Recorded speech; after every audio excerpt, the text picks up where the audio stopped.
Salut tout le monde, c'est le Geek au Bob. Alors pour ce samedi matin, comme j'ai rien d'autre à foutre, je bois mon café.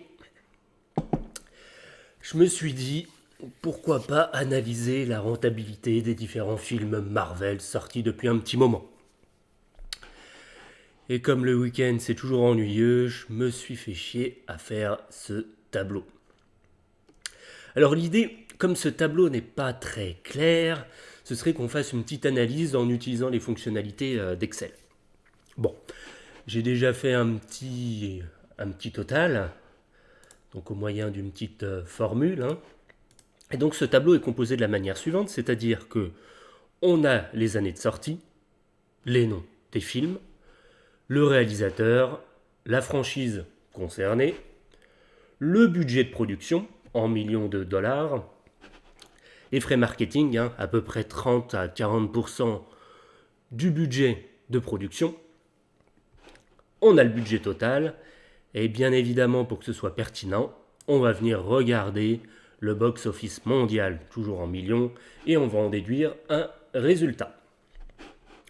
Et donc l'idée, ce serait qu'on analyse ce tableau pour identifier les meilleurs millésimes de Marvel, les franchises qui ont le mieux marché, celles qui ont fait perdre de l'argent à Marvel, et bien entendu, les réalisateurs qui marchent le mieux.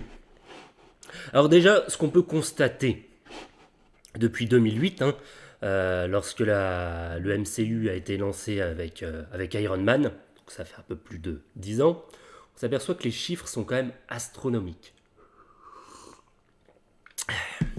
Parce que si on regarde le budget total, on va faire un petit zoom, on va se mettre hop en 200. Donc si on regarde le budget total en millions, on s'aperçoit que Marvel, en 10 ans, a dépensé 5 milliards 669 millions en coût de production. À cela s'ajoutent les frais marketing dithyrambiques, c'est-à-dire 1 milliard 700 millions. Et si on cumule ces deux types de budgets, on s'aperçoit que Marvel a dépensé plus de 7 milliards pour produire tous ces films. Chiffre astronomique. Mais pas si astronomique que ça si on compare au box-office. Puisque ces films ont engendré des milliards et des milliards. Et si on cumule le box-office mondial total, ces films ont engrangé plus de 27 milliards de dollars. Et si on fait un calcul savant, c'est-à-dire le box-office moins les coûts marketing et les coûts de production, ça a généré du profit pour Marvel. Un peu plus de 6 milliards de profit en 10 ans. Ce qui est quand même pas mal. Alors, si on précise un peu les chiffres avant de passer à l'analyse un peu plus poussée. Donc, le budget de production, il est assez classique, hein, parce qu'il prend en compte tous les frais qui ont été nécessaires pour produire le film, c'est-à-dire les acteurs, les effets spéciaux, la pré-production, les décors, les maquillages, etc. Les frais de marketing restent quand même très importants dans une production Marvel, mais ça va varier d'un film à un autre. Les films indés vont pas avoir un budget marketing très développé. Mais pour Marvel, ça reste un aspect du budget qui est significatif. Donc c'est pour ça que voilà, je l'ai quand même inclus. Et si on regarde le box-office, donc le box-office, il faut faire attention, ça ne correspond pas à ce que rapporte le film. Le box-office se rapproche plutôt du chiffre d'affaires, mais il faut faire attention avec cette notion de box-office et de chiffre d'affaires parce qu'il faut enlever du box-office la part du distributeur du film, c'est-à-dire à peu près 40 à 50%. Donc moi, pour faciliter, j'ai appliqué une cote fixe, hein. Donc, dans mon calcul du résultat, je suis venu comparer le box-office mondial divisé par 2 Donc j'ai considéré qu'il y avait 50% qui revenaient au distributeur. Donc finalement, on n'a que la moitié de la somme qui rentre réellement dans la poche de Marvel. À cela, j'ai soustrait le budget de production et les frais marketing pour en déduire un résultat par film. Voilà. Ça, c'était la petite précision à apporter par rapport à la méthodologie de calcul. Maintenant, si on regarde le tableau de manière globale, donc c'est un tri par année, on s'aperçoit que grosso modo, à quelques exceptions près, on a eu au moins un film Marvel par an, depuis 2008. Ensuite, ici, j'ai identifié la franchise. Alors, simplement, j'ai mis autre pour les stand-alone, c'est-à-dire lorsqu'on a eu qu'un film ou que la franchise, pour laquelle pour le moment on n'a pas eu encore de suite, j'ai laissé en autre. Donc ça ne représente pas énormément de films, on doit être à 3 ou 4. Et donc pour le reste, voilà, c'est assez classique. Donc maintenant qu'on a fixé un peu les règles de ce tableau et son mode de fonctionnement, on va rentrer un peu plus dans l'analyse.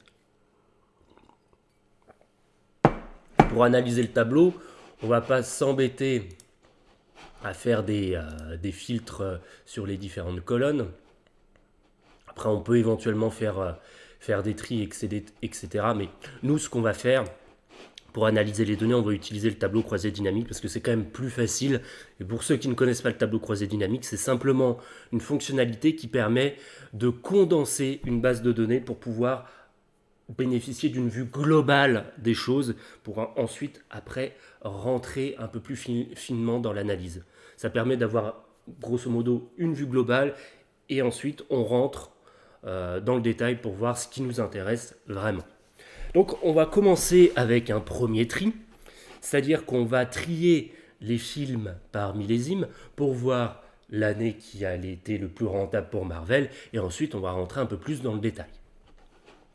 Donc là, je suis sur Google Sheet, hein, c'est l'outil Excel développé par Google qui fonctionne comme Excel, qui a les mêmes fonctionnalités. Après, les menus sont un peu articulés de manière différente, mais globalement, on retrouve nos petits. Donc, pour faire mon petit tableau croisé dynamique, j'ai le bouton Insertion ici et la fonctionnalité Tableau croisé dynamique. Donc on va utiliser une nouvelle feuille de calcul, on ne va pas s'embêter. Hop. Et donc ici, ça m'affiche un tableau vide à gauche et des champs disponibles à droite. Donc là, c'est assez facile. Donc, on va commencer par récupérer l'année. Donc on va mettre les années en ligne. Donc là, vous voyez, ça ne me duplique pas les années, ça me les condense. Ensuite, on va venir récupérer le budget total. On va mettre ça dans valeur. Et comme ma feuille Excel est assez intelligente, automatiquement, il m'aura cumulé les budgets par année. Donc après, si on a besoin d'avoir un résultat différent, bien entendu, on peut modifier le mode de calcul.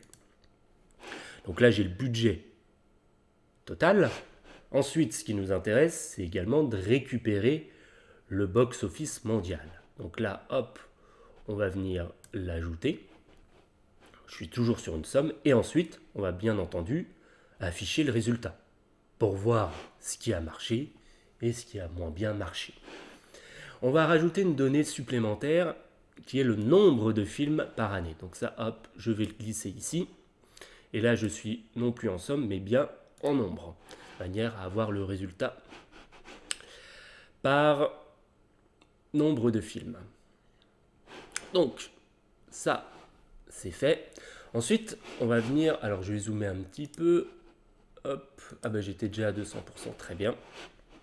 Ça, hop, on va fermer. Donc là, on s'aperçoit que dans ce tableau, on a les années en ligne et les différents résultats en colonne. On va venir un peu les agrandir. Voilà.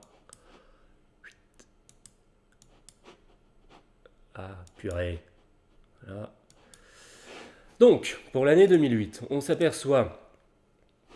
Ah, bah le tableau, par contre, il me plaît pas, il est construit un peu à l'envers. Ouais, j'ai pas mis dans le bon ordre ce que je voulais mettre. Bref, pas grave, on va raisonner à l'inverse. Donc, pour l'année 2008, on s'aperçoit que 2 films sont sortis.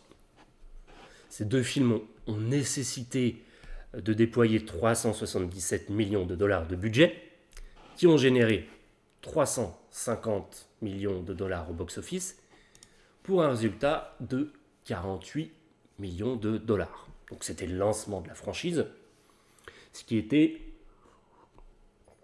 pour l'époque assez correct. Maintenant, si on reste sur l'année 2008, on va regarder quels sont les films concernés. Est-ce qu'il y a un film qui a plus marché que l'autre? Ou au contraire, il y a peut-être un film qui n'a pas suffisamment marché, mais qui a été compensé par le succès du second. Alors pour ça, je double-clique sur le chiffre 2, ce qui me permet d'avoir la vue sur les 2 films qui sont sortis. Et là, on s'aperçoit que le film Hulk, ça a été un peu la cata. Pourtant, ça a été réalisé par Louis Leterrier, mais à l'époque, il s'est fait un peu manger par la production, et donc, voilà, étant le petit français, n'avait pas forcément l'habitude des négociations face aux producteurs américains. Donc, je pense qu'il s'est fait un peu avoir il s'est fait un peu griller, mine de rien, parce que son film a généré des pertes. Alors, si on regarde, le film a coûté quand même 150 millions de dollars, 45 millions de frais marketing, donc près de 200 millions de budget. Mine de rien, on s'aperçoit qu'il a rapporté au box-office plus que son budget, mais comme je le disais tout à l'heure, le box-office, finalement, c'est pas les sous qui rentrent directement dans la poche des producteurs. Puisqu'il y a, comme je le disais, il y a part des distributeurs. Donc il y a à peu près 50% qui ne rentrent pas dans la poche des producteurs. Donc, forcément, partant de ce postulat, le film a généré 62 millions de dollars de pertes. Donc, en résumé, pour qu'un film rapporte des sous, il faut qu'au box-office, il fasse x2 par rapport à son budget. Sinon, le film n'est pas rentable. Maintenant, quand on regarde Iron Man, et heureusement qu'il a été là, parce qu'il a largement compensé les pertes de l'incroyable Hulk. Donc à peu près comme Hulk, il a coûté quasiment 200 millions de dollars de budget, mais par contre, il a rapporté près de 600 millions de dollars au box-office mondial. Ce qui lui a permis de générer 110 millions, enfin 111, si on arrondit, 111 millions de dollars au box-office. Donc on voit très bien là qu'on a 2 films qui ont eu, on va dire, une vie assez différente, voire opposée, parce que l'un a perdu des sous, l'autre a largement engrangé du résultat pour Marvel. Et on l'a bien vu, on n'a pas eu d'autres films Hulk, simplement le personnage, bon, il y a aussi eu des problèmes de droit, bien sûr, mais voilà. Iron Man a largement été développé par rapport à Hulk dans le MCU. Et mine de rien, cette colonne, enfin cette cellule, y est pour beaucoup.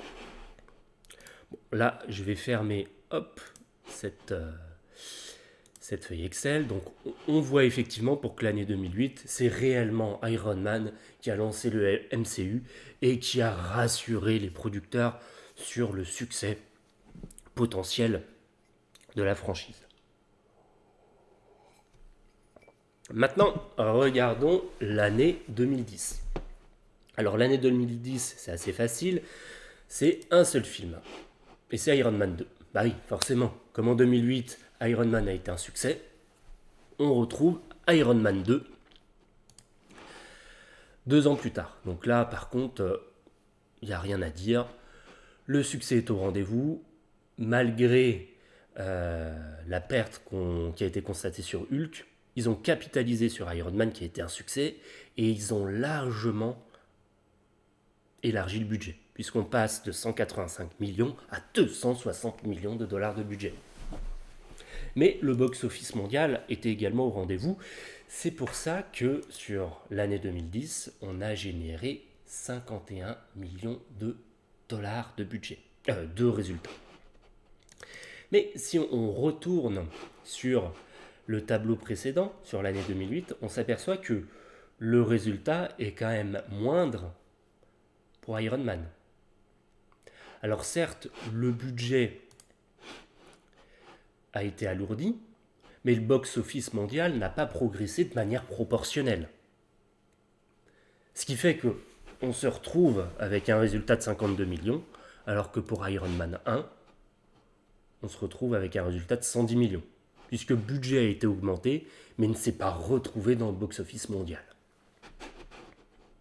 Quoi qu'il en soit, ça reste quand même un résultat positif, et donc ça a rapporté énormément de sous pour Marvel. Maintenant, si on passe à l'année 2011. Alors l'année 2011, on voit d'emblée qu'elle était un peu plus compliquée, puisque même si en 2008 il y a une perte avec le film Hulk, on s'aperçoit qu'en 2011, le résultat est moins important que pour l'année 2008. De plus, autre analyse qui nous met sur la piste, on s'aperçoit que le budget total est le même entre 2008 et 2011 pour les deux films. Donc ce qui a causé ce résultat moins important, c'est effectivement le box-office mondial qui a été moins important pour ces deux films qu'en 2008. Donc là, on va venir regarder ce qui s'est passé. Alors on a le film Thor qui a rapporté de l'argent, avec un box-office qui est très correct par rapport au budget. Par contre, on a le film Captain America qui n'a pas trop marché, puisque voilà, il a un budget similaire à Thor. Par contre, au box-office mondial, c'est un peu décevant. Et on était à la limite, du seuil de rentabilité, puisqu'il a rapporté que 3 millions de dollars. Donc si on regarde le budget qui a été alloué pour le résultat qu'on en récupère, le ratio n'est pas très bon. Donc là, on s'aperçoit que ils ont mis en avant deux autres personnages, et on voit qu'il y a un écart significatif d'intérêt pour le public entre Thor et Captain America. Bon, bref. C'est le constat qu'on en fait, donc heureusement que Thor est sorti la même année pour rattraper un peu les choses. Donc l'année 2011, voilà, elle n'est pas très bonne pour Marvel. C'est comme ça. Maintenant, l'année suivante, l'année 2012. Alors là, c'est la consécration pour Marvel, puisqu'on voit que là, il y a eu un écart titanesque entre 2008 et les deux autres années, puisqu'on passe de 32, 48, 51 millions à 473 millions de dollars de résultats. On fait quasiment x10. Incroyable. Et là, on s'aperçoit qu'on a fait x10 avec un seul film. C'est quand même dingue. Donc même si on cumule les films de l'année 2008, en deux films, ils ont fait 850 millions de dollars. Et là, en un film, on fait 1 milliard 519 millions. Ce qui est dingue. Et si on compare par rapport au budget, avec 286 millions de dollars, ils ont fait 1,5 milliard au box-office. Alors que si on regarde les années précédentes, si on prend par exemple 2011, ils ont dépensé 377 millions pour générer 819 millions au box-office. On voit que les ratios sont pas du tout les mêmes. On voit que 2012, c'est vraiment la consécration, que ce soit en termes de ratio ou de résultats. Donc là, j'ouvre le détail, bien entendu. C'est Avengers, c'est la réunion de tous les héros de Marvel. Donc ça a été à l'époque une hype de dingue. C'est la première fois que ça se faisait à une telle échelle. Et donc, pour l'époque, ils ont mis les bouchées doubles, puisqu'on s'approche, on avoisine un budget de 300 millions, ce qui était énorme à l'époque, qui était dans les top budgets les plus importants de toute l'histoire du cinéma. Donc ça génère, comme je l'ai dit, 1,5 milliard au box-office pour un résultat de 473 millions. Dingue. Donc ça, c'était vraiment le millésime qui a propulsé le MCU au sommet des productions hollywoodiennes. Donc là, 473 millions de dollars générés amputé de la part des distributeurs plus du budget marketing et du budget de production. Donc c'est des sous qui rentrent directement dans la poche de Marvel. Donc 2012 est une année assez incroyable. Ensuite 2013, là c'est pareil. On retrouve un résultat presque similaire. On passe de 73,5 à 74, enfin 75 si on arrondit, 75 millions de dollars qui va dans la poche de Marvel. Donc cette fois-ci, c'est pas en un film, c'est en 2 films. Après, le ratio est un peu moins intéressant parce que il y a plus de sous qui ont été nécessaires pour générer un tel résultat, puisque là, c'est 455 millions de dollars. On récolte 1,8 milliard au box-office pour récupérer 475 millions de dollars de résultats. Donc, hop, là, j'ouvre le détail. Donc, forcément, on retrouve le personnage à succès, Iron Man 3. Donc, Iron Man 3, c'est ce qui avait propulsé le MCU vers le succès. Donc là, on a eu un budget de 260 millions de dollars, rapportant au box-office mondial 1,2 milliard pour un résultat de 347 millions.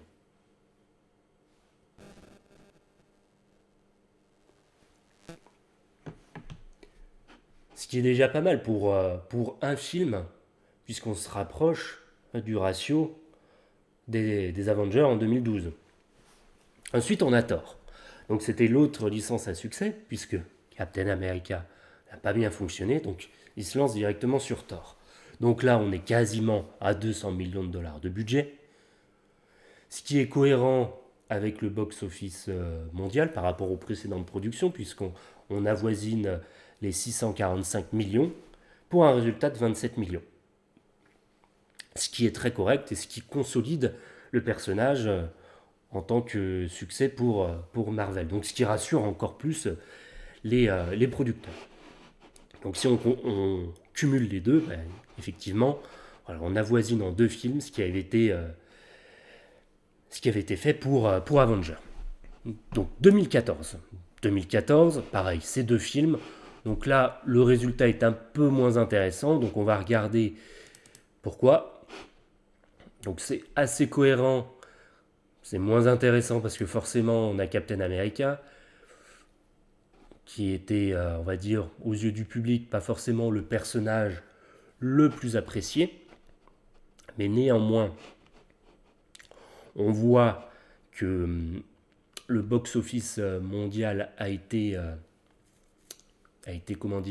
amélioré, puisque le personnage a été reconnu dans le film Avenger, donc il a été mieux apprécié, et on s'aperçoit que les producteurs y croyaient un peu plus, puisqu'ils ont alloué 221 millions de dollars de budget à Captain America, contre 195 millions pour Thor 2.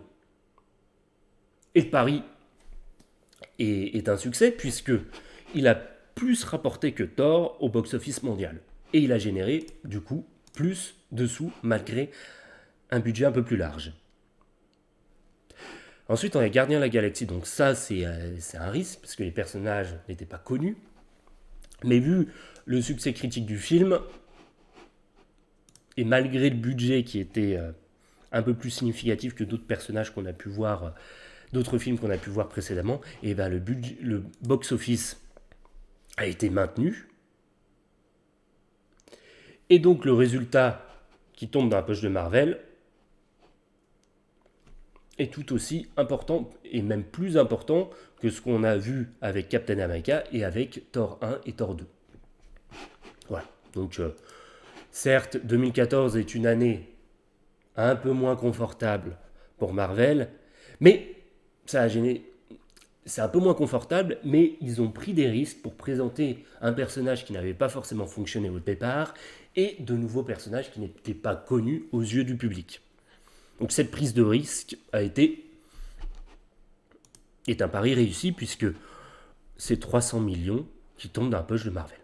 Ensuite 2015. Donc 2015, on est sur une année correcte, puisque c'est 317 millions qui tombent dans la poche de Marvel. Alors on va regarder le détail, quels sont ces films. Donc forcément, on retrouve Avenger, donc Avenger 2.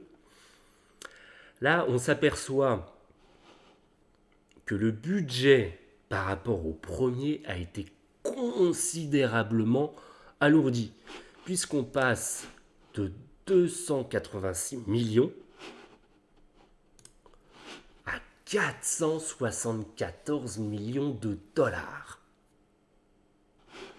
Et si on regarde le box-office mondial, ça s'est malheureusement pas traduit de manière proportionnelle, puisque en 2012, on dépense 286 millions pour générer 1,5 milliard, alors qu'en 2015, on dépense 474 millions pour récolter à peine 1,4 milliard, ce qui est déjà excellent. Mais si on fait un comparatif par rapport au film précédent, on a quand même une petite baisse de rentabilité. Néanmoins, on récupère quand même dans la poche de Marvel 227 millions de dollars. Et je le répète, c'est 227 millions de dollars de résultats. C'est-à-dire qu'on a enlevé la part de distributeur et on a enlevé tous les coûts de production et marketing pour sortir le film. Donc c'est des sous qui viennent directement dans la poche de Marvel. Ensuite, il y a une petite prise de risque puisque on vient présenter en 2015 un nouveau personnage, Ant-Man. Donc comme c'est une prise de risque, que les producteurs y croyaient un peu moins, le budget alloué a été considérablement diminué par rapport aux autres productions, puisque dans les autres productions, on était plus autour de 200-220 millions de dollars de budget, et là on est plus, voilà, entre 150 et 200, puisque là on a 169 millions de dollars de budget. Mine de rien, c'est un pari réussi, puisque ça a quand même généré 119 millions au box-office mondial. Néanmoins, ils ont bien fait de diminuer le budget, puisqu'on s'aperçoit que le résultat est de 90 millions de dollars. Donc si on était plus sur un budget autour de 220 millions de dollars, on aurait eu un résultat assez écrasé et ce n'aurait pas été forcément une réussite. Voilà, 2015, c'était une prise de risque avec Ant-Man, mais qui s'est bien passée. Ensuite, 2016. Donc 2016, on s'aperçoit que depuis 2014, même si on a eu des prises de risque dans les films proposés, on a un résultat qui est croissant dans ces productions. Donc 2015, 376 millions de dollars de résultats, pour un box-office un peu moins important, puisqu'on passe d'1,9 milliard à 1,8 milliard. Mais c'est compensé par un budget de production un peu moins important, à peu près 100 millions de dollars. Donc, qu'est-ce qu'on a comme film? Donc on retrouve Captain America, mais cette fois-ci, il s'agit de Captain America Civil War. Donc là, c'était quasiment un Avenger, parce qu'on retrouvait un ensemble de super-héros au sein d'un même film. C'est pour cette raison qu'ils ont fortement alourdi le budget pour un Captain America, puisqu'on passe de 200 millions à 325 millions. On fait plus 125 millions par rapport aux autres Captain America. Et c'est un pari toujours réussi, puisqu'on a 1,1 milliard au box-office mondial, soit 251 millions de dollars de résultats. Ce qui est quand même pas mal. Ensuite, petite prise de risque avec Doctor Strange, mais prise de risque toujours maîtrisée. Donc le budget est autour de 200 millions et ça se traduit par une réussite au box-office. Mais voilà, quand c'est une prise de risque, on constate que le box-office n'atteint jamais le milliard, notamment quand c'est des nouveaux super-héros qui sont présentés. Mais mine de rien, voilà, c'est toujours pareil, c'est plus de 100 millions de dollars qui sont récupérés dans les poches de Marvel. Donc 2016, on continue le succès. 2017, alors là, c'est la consécration en termes de box-office, puisqu'on dépasse les 2 milliards. Par contre, on n'est plus à 1 ou 2 films, on est cette fois-ci à 3 films. Et c'est à partir de cette année que s'est intensifiée la production des films Marvel. on passe à 3 par an, voire 4, comme on le verra pour 2021. Donc là, on alourdit fortement le budget, puisque là, c'est 721 millions de dollars de budget. Ça se traduit dans le box-office, puisque on passe au-delà du 2 milliards, donc là, on est à 2 milliards 6 quasiment, pour un résultat de 777 millions. Donc là, on casse la baraque par rapport au précédent résultat, puisque c'est 577 millions qui tombent dans les poches de Marvel. Donc voyons le détail, donc là, c'est 3 films. Donc, on a déjà un nouveau personnage qui est présenté, mais qui est connu des yeux du public. Donc là, c'est pas vraiment une prise de risque pour Marvel. Donc c'est Spider-Man Homecoming. Donc le budget qui a été alloué, on est autour des 200 millions, et ce qui est le cas pour les autres films. Et ce qu'on constate à budget similaire, à 30 millions près à peu près, on a des box-office similaires. Et parmi les 3 films, celui qui est le plus rentable, c'est Spider-Man. C'est celui qui a bénéficié le moins de budget, mais c'est celui qui a rapporté le plus au box-office mondial. Et donc, qui a généré le plus de résultats pour Marvel. C'est-à-dire les sous qui rentrent directement dans la poche. Donc là, en 3 films, c'est assez intéressant de voir que finalement, ce qui a le moins bien marché au box-office, c'est Thor.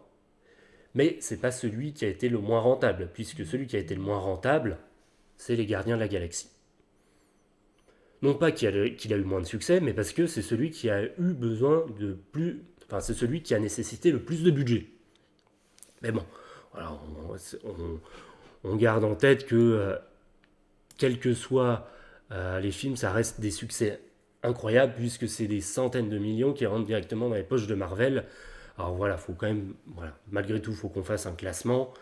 Et on s'aperçoit que c'est quand même Spider-Man, aux yeux du public, qui a le plus marché pour un budget qui était inférieur aux 3 autres productions. Ensuite, 2018. Alors, 2018, là, c'est assez dingue. La différence au box-office, et c'est tout bonnement dingue, parce qu'on passe directement de 6 milliards, à près de 4 milliards au box-office. Incroyable. Et cette fois-ci, le résultat que se met dans la poche de Marvel, c'est tout bonnement hallucinant, puisqu'il double ce qui génère un résultat. On passe de 577 millions à 1,1 milliard de dollars directement dans leur poche. Tout bonnement incroyable. Donc 2018, pour eux, c'était la consécration, c'était le millésime qui a fait que... qui a propulsé en fait Marvel au sommet, qui a rassuré les investisseurs, les producteurs, et qui a consolidé le MCU. Puisque là, on tape directement dans le milliard. Après, effectivement, le budget de production a été considérablement augmenté, mais on s'aperçoit, contrairement à d'autres millésimes, que l'augmentation du budget de production n'est pas proportionnelle à l'augmentation du box-office mondial, mais cette fois-ci dans le sens inverse. C'est-à-dire qu'on augmente un petit peu le budget de production, mais ça explose le box-office mondial de l'année, de 2018. Donc là, on va regarder ce qui se passe pour ces 3 films. Forcément, quand on a un Avenger dans le lot, là, ça explose tout. On avait également Black Panther, qui avait considérablement hypé les spectateurs.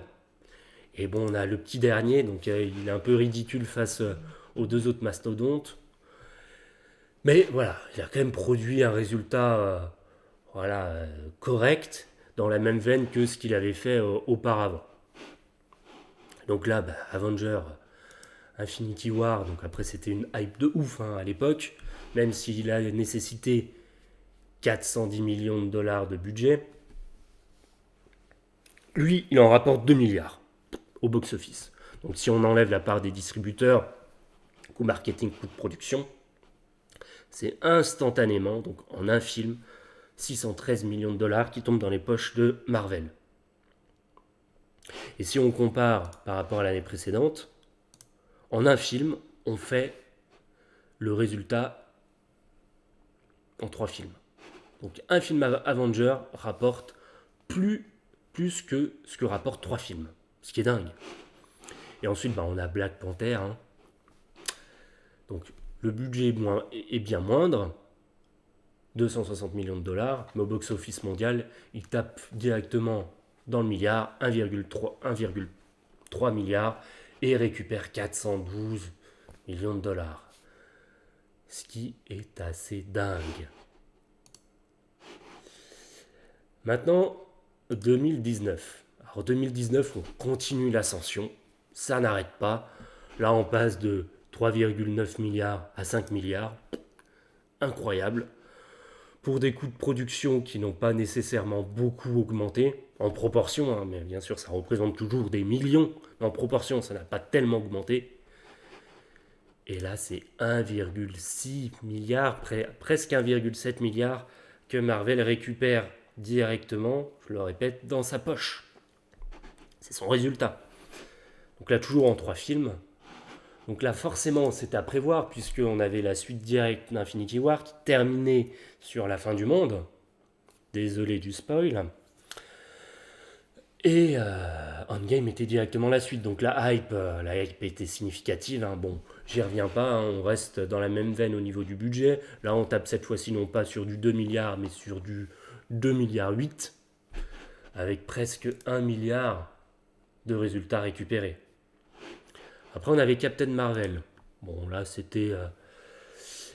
je l'ai mis dans la catégorie autre. Voilà, c'était dédié à la montée du féminisme, donc ça a fait plaisir à tout le monde. Donc voilà, on était à moins de 200 millions de dollars, donc voilà, les producteurs y croyaient pas trop, mais bon, ça a quand même généré 1 milliard au box-office, donc c'était un succès. Après, on avait la suite de Spider-Man, donc là, c'est pareil, le budget est resté cohérent avec le précédent film, donc autour de 200 millions, et là, ça a tapé, paf, le milliard. Donc l'année 2019, c'est vraiment le meilleur millésime, parce que tous les films qui sont sortis ont tapé le milliard. Donc là, il n'y avait pas de débat. 2019 est incontestablement la meilleure année pour le MCU. Après 2020, on a eu une année un peu particulière. Hein. Je ne rentre pas dans le détail, mais voilà, il y a une petite pause. Et donc, on redémarre péniblement. Enfin, péniblement. On redémarre quand même très bien, mais on redémarre un peu moins bien par rapport à ce qui se faisait d'habitude depuis 2018 où on tapait le milliard. Donc là, cette fois-ci, c'est 4 films. Donc forcément, ça a entraîné des décalages avec la fermeture des cinémas, etc. Donc c'est pour ça qu'en 2021, on a 4 films qui se cumulent. Donc là, on voit que le budget, cette fois-ci, il a considérablement augmenté par rapport à 2019. Forcément, on est sur 4 films, on n'est plus sur 3 films. Mais on frise le milliard de budget. 975 millions de dollars. Manière proportionnelle, ça ne se traduit pas dans les faits, forcément, avec ce qui s'est passé. Mais on est, mine de rien, à 3 milliards au box-office, ce qui est énorme. Et dans la poche de Marvel, c'est 582 millions de dollars. Donc on retrouve des standards par rapport à ce qu'on avait en 2017, mais cette fois-ci en 4 films. Donc en termes de ratio, c'est un peu moins intéressant. Mais c'est tout de même incroyablement efficace. Alors, si on regarde le détail, donc on a Spider-Man, hein, qui est toujours très rassurant pour les producteurs. Donc ils ont augmenté de 60 millions le dollar, et là on tape quasiment le 2 milliards au box-office mondial, ce qui est excellent. Après, Marvel en récupère près de 700 millions dans sa poche. Malgré un budget plus important, mais ça reste voilà, la licence rassurante pour les producteurs. Ensuite, on va avoir 3 prises de risque. On va avoir Shang-Chi. Alors lui, c'est un personnage qui sort un peu de nulle part, qu'on ne connaissait pas du tout. Donc c'est pour ça que le budget a été amoindri. Mais on voit d'emblée que le résultat n'est pas forcément très, très intéressant. Puisqu'on tombe à 21 millions. Bon, ça reste quand même 21 millions qui rentrent dans la poche de Marvel, mais on est bien loin des standards de ce qui se fait d'habitude. Parce qu'au box-office, voilà, on est en dessous des 500 millions, on est à 430 millions. Ensuite, on a eu Les Éternels. Alors, Les Éternels, c'est un film qui sort aussi un peu du lot, parce que déjà, c'est un film qui est très qualitatif, qui est excellent, qui est très bien réalisé, qui a une patte artistique certaine, qui n'est pas standardisée. Et forcément, ça a été un échec. Ils ont dépensé 260 millions au total, pour en récolter que 402. Et comme ce que je vous expliquais, alors 402 millions, ça peut paraître très bien au box-office mondial, mais comme tu as à peu près 50% qui partent pour les distributeurs, forcément Marvel n'en récupère que 200 millions. Et quand en face, tu as mis 260 millions sur la table, et tu as une perte de 60 millions. Donc c'est pas de bol, pour une fois qu'on avait un film très qualitatif, ça n'a pas fonctionné. Et malheureusement, ça va faire peur aux producteurs et on risque de ne pas avoir d'autres films de cette envergure. Dommage. Ensuite, Black Widow. Alors Black Widow, ça c'était un échec annoncé. Déjà faire un film Black Widow, je vois pas bien l'intérêt. En plus, c'est sorti sur les plateformes de streaming. Enfin, ça a été fait n'importe comment. Ils ont eu la bonne idée de mettre 260 millions de dollars dans le film. Alors déjà, à l'écran, ça se traduit pas. Et le film est considérablement médiocre. Donc, la perte de 70 millions de dollars est largement méritée. Alors bon, on a eu 2 films qui n'ont pas fonctionné. Enfin, on peut mettre même 3 films, parce que bon, si on fait le comparatif par rapport aux autres films 21 millions, c'est pas très intéressant. Bon, Marvel, heureusement qu'on a eu en 2021 Spider-Man, qui a permis de compenser les pertes, mais on s'aperçoit que, mine de rien, même si on a un film qui est estampillé MCU, dont la saga cinématographique est connue aux yeux du public, on voit que les prévisions de box-office ont été pas très bien calibrées. En tout cas, le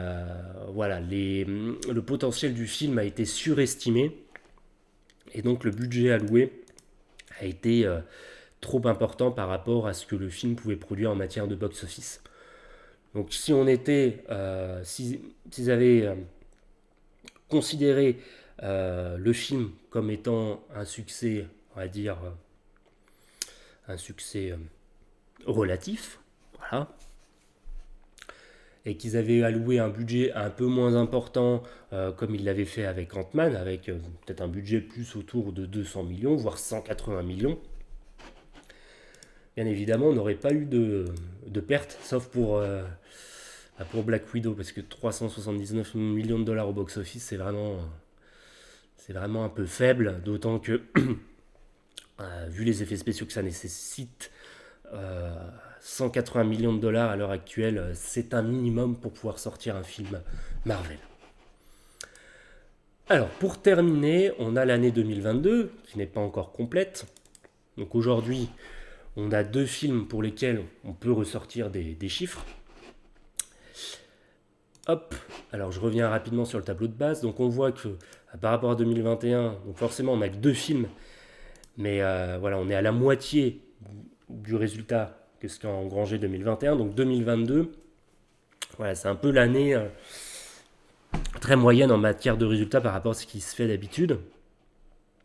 Par contre, par rapport à 2021, comme on est sur seulement 2 films, le budget qui est nécessaire n'est que de 500, enfin il est de 585 millions, mais il est largement inférieur à ce qui se fait habituellement, puisqu'on retrouve un standard de ce qui se faisait entre 2013 et 2016. Par contre, c'est pareil, on a un budget moindre, mais le box-office a largement été moins important, puisqu'on passe de 3 milliards à 1,6 milliard. Donc c'est en 2 films. Si on regarde les 2 films, on a d'abord eu Doctor Strange de Sam Raimi. Donc là, c'est quand même un succès, parce que même si on a eu 260 millions de dollars de budget, ça a rapporté presque 1 milliard. Et donc, dans les poches de Marvel, c'est 217 millions. Ensuite, pour Thor, qui est assez particulier,